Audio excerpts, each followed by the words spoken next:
Assalamualaikum warahmatullahi wabarakatuh dan salam sejahtera. Jom kita belajar atoms and molecule, salah satu daripada subtopik matters. Dan sebenarnya topik ini taklah susah sangat. Kamu telah pun belajar di tingkatan 4 dan tingkatan 5. Jadi sebelum itu mari kita tengok intro dulu.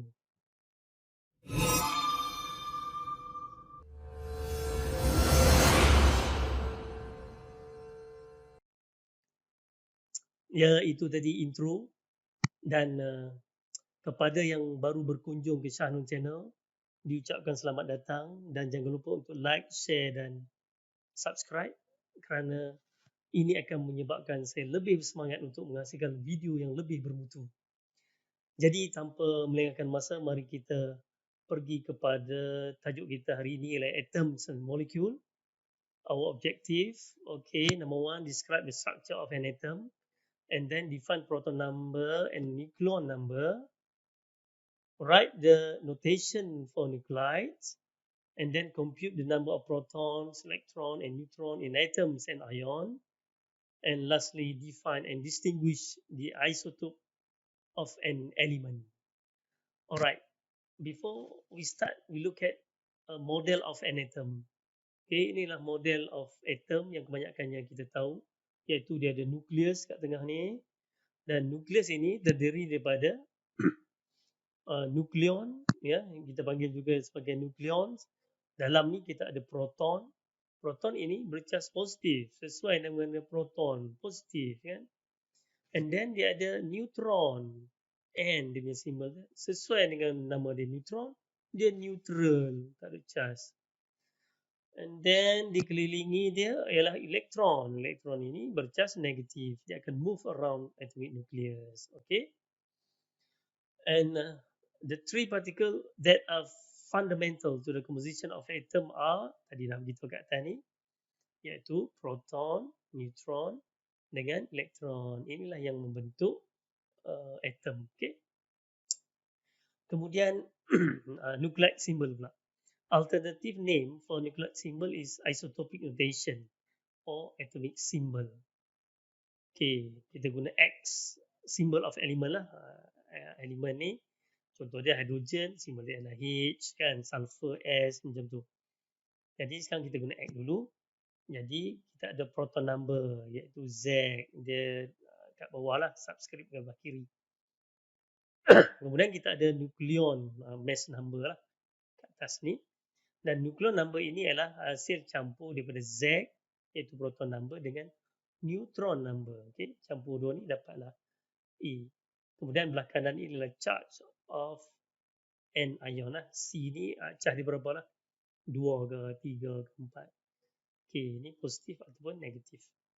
Kalau katakan number of electron sama dengan number of proton, dia adalah atom yang neutral, tak ada charge. Tapi kalau number of electron dia lagi besar daripada number of proton, dia jadi anion, iaitu dia akan bercharge negatif. Kalau number of electron dia kurang daripada number of proton, dia akan jadi cation, okay? Dia akan bercharge positif. Example dia macam ni. Contoh dia aluminium, Al3+ ni. Ini dia punya proton number dia 13, ini dia punya nucleon number dia 27, dan ini charge dia lah 3+. Kalau oksigen pula, ni proton number dia, ini nucleon number dia, dan ini dia punya charge dia. Okay. Sekarang kita tengok example. Kita ada copper 2+, 2963 ni. Jadi, is the proton number. Proton number dia apa? Ni dia 29 ni. 29 is the proton number. Is the total number of 29 ni apa dia? Ialah proton number lah, kan? Number of protons. 63 is the, atas ni ialah nucleon number. Okay, this is nucleon number. Nucleon number is defined as the total number of proton and neutron. Okay, okay, simple je sebenarnya. So ini. Sekarang kita lihat yang kononnya lebih sukar, tak sukar mana pun. The nucleon number of Kr, krypton. Kita tengok sini, proton number, nucleon dia, ni ya, 84. And then the proton number of CO3+, ni dia 27. Okay, 27. The number of neutron in Kr, okay, kita tengok Kr, neutron ya, okay, 84 tolak 36. 48. contains 10 elektron. Okay. Kalau kita nak tahu elektron, kita tengok di protonnya. Jadi kat sini proton number dia ada 8, ni 2 minus. That's mean elektron dia lebih 2. Jadi jawapan dia O 2 minus lah. Contain 10 elektron. Yang ni tak logik 27. Tu dia nak sampai 10 kan. Ni 36 tu dia. Memang sangat tak logik. CO3 plus contain of, kita tengok CO3 plus contain of how many proton? 27. Okay. Elektron, okay, 27 ada 3 plus, that means elektron dia kurang 3. 27 tolak 3. Iaitu 24. And then neutron kena 59 tolak 27. Okay, 32. Okay, simple je. Kita tengok complete the following table. Kadang-kadang soalan dia bagi table macam ni. And then dia suruh carilah berapa yang patut. Kita kena isi tempat kosong ni. Z kita tahu ialah proton number. A ialah nuclear number.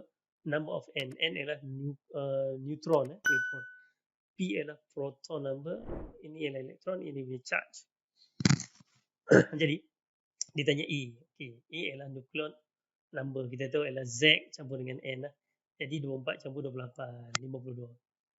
Number of proton sama dengan Z lah. 24. Dan number of electron, kita kena check dia punya charge dia. Jadi sekarang dia 3 plus elektron mesti kurang 3. 24 tolak 3. 21. Okay. Q. Dia bubur dash ni mana tak payah isi. Okay. And then dia tanya A. A ialah nuclear number. Yang kita tahu mestilah number of neutron campur dengan number of proton. Number of proton kat sini 14 campur 3 lah. Dan sebenarnya kita tahu pun Z dia ni 13 kan. Tapi dia tak minta diisi. Isi yang ni. 14 campur 13 lah. Okay, 27. Nombor elektron kita tengok dia tak ada charge kat sini kosong. That's mean nombor elektron mesti sama dengan proton. 13. Okay, kat sini pula. Okay, yang kosong kat sini number of neutron. Jadi 19 tolak 9. 10. Nombor proton dia tak tahu. Kononnya kita tak tahu. Sebenarnya kita tahu. Tengok sini. 9. Jadi nombor of elektron dia 10. Jadi charge dia adalah 10 tolak 9. Negatif 1. Jadi kita buat negatif. Kalau 1 kita tak payah tulis 1 tu. Kita buat negatif. Kalau positif 1 kita buat positif saja. Jadi negatif lah. Kemudian T pula. Okay. Kalau kita tengok sini. Semua tak payah isi. Kita isi sini saja. Jadi charge dia lah. Okay. 10 tolak 8. Negatif 2 lah. Ataupun 2 minus lah. Charge dia kena tulis 2 minus. Kalau negatif 2 itu bukan charge. Itu ialah number.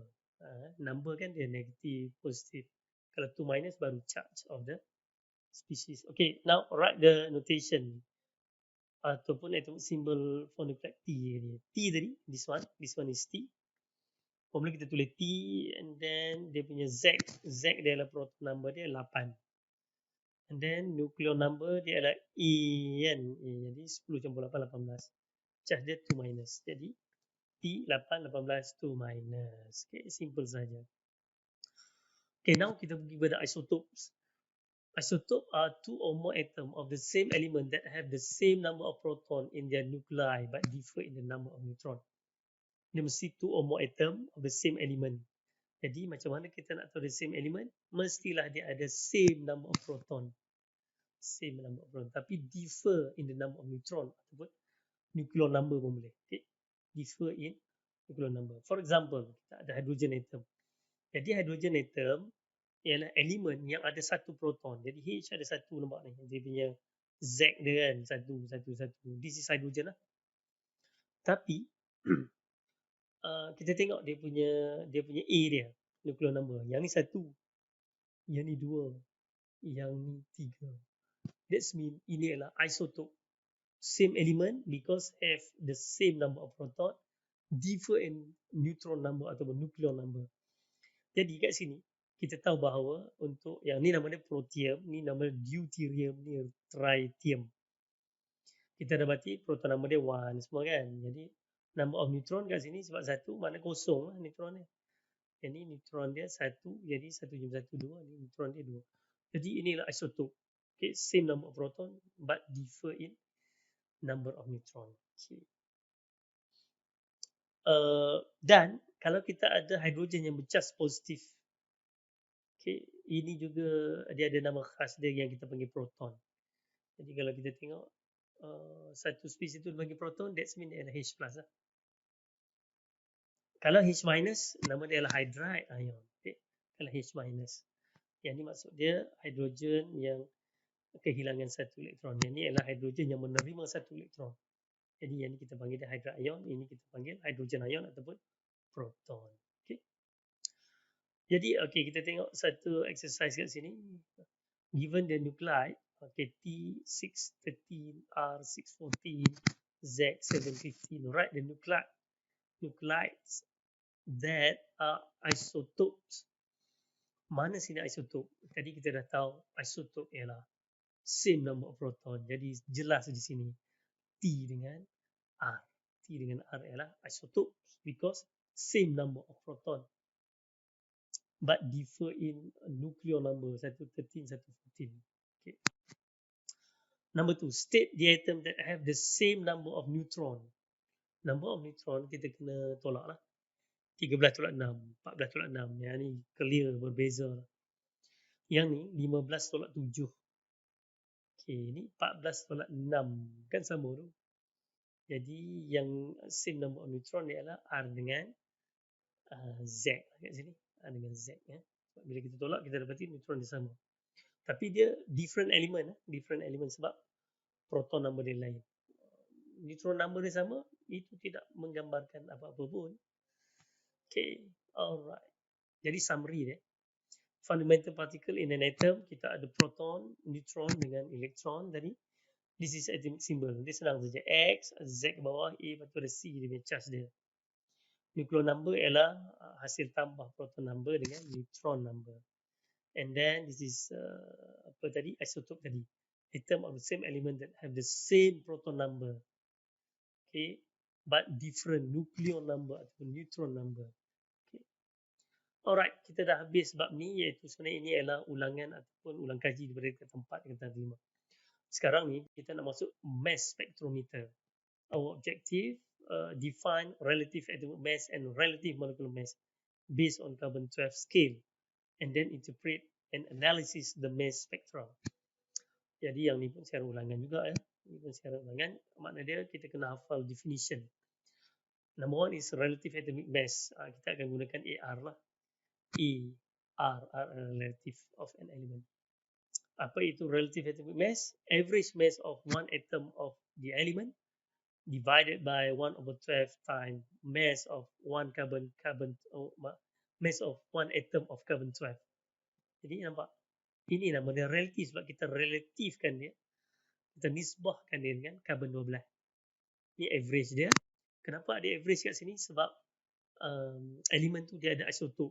Jadi kita averagekan dia and then kita relatifkan dengan carbon-12. Jadi bagaimana pula dengan relative molecular mass? Ataupun juga dikenali sebagai molecular weight. Kita gunakan simbol MR. Sama juga.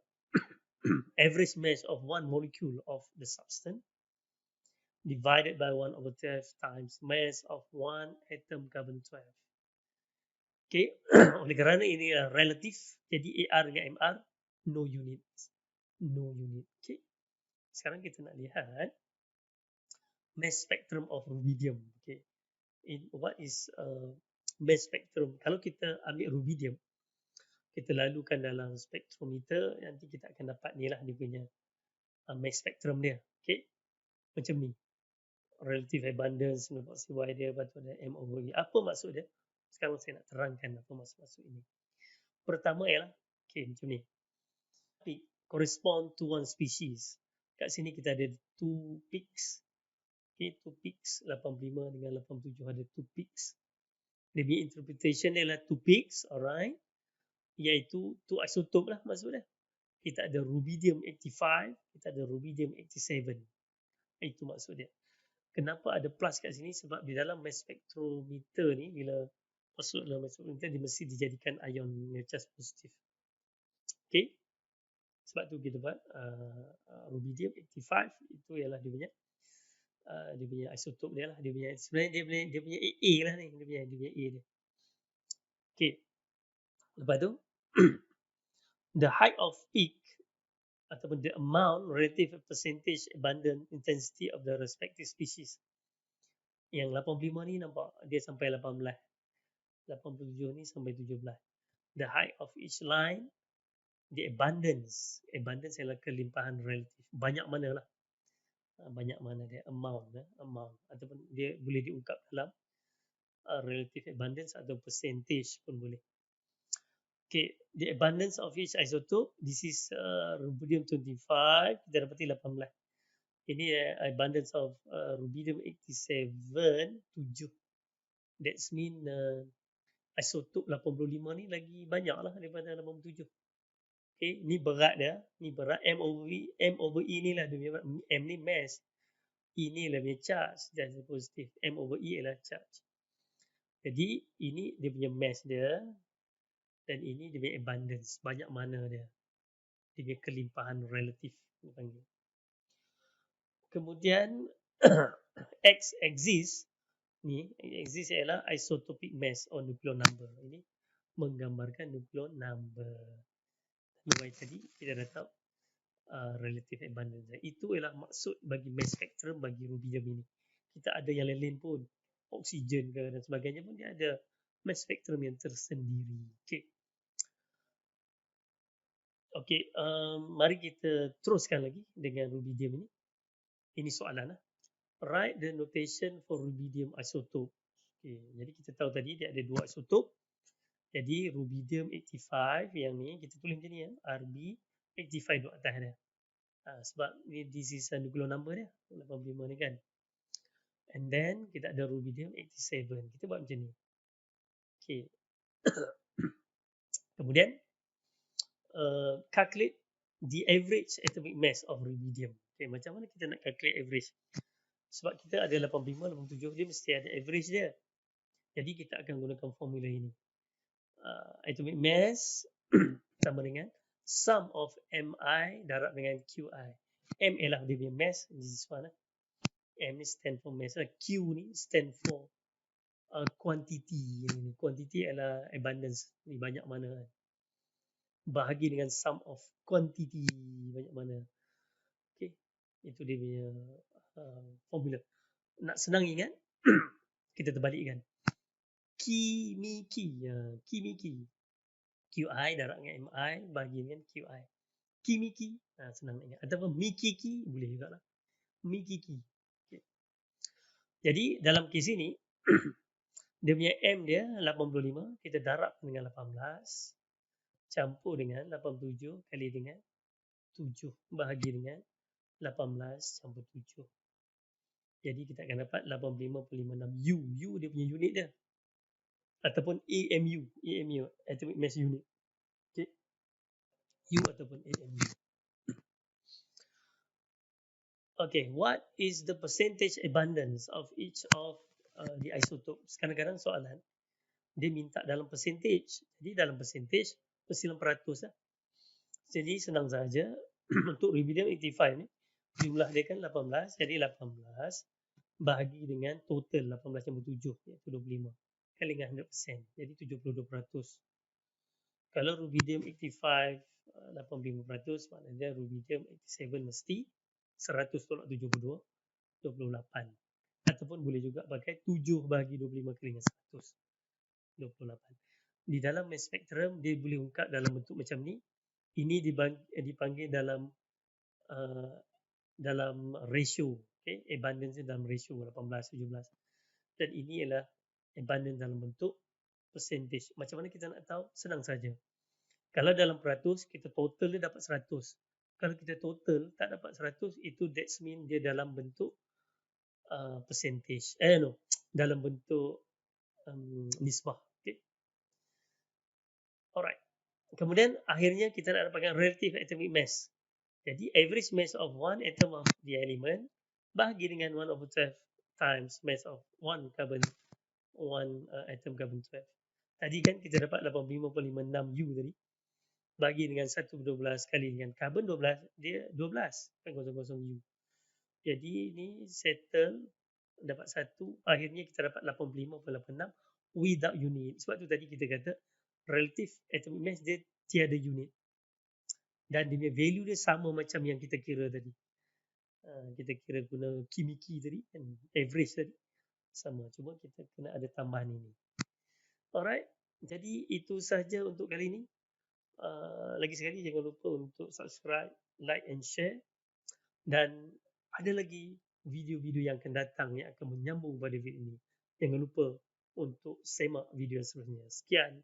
Assalamualaikum warahmatullahi wabarakatuh dan salam sejahtera.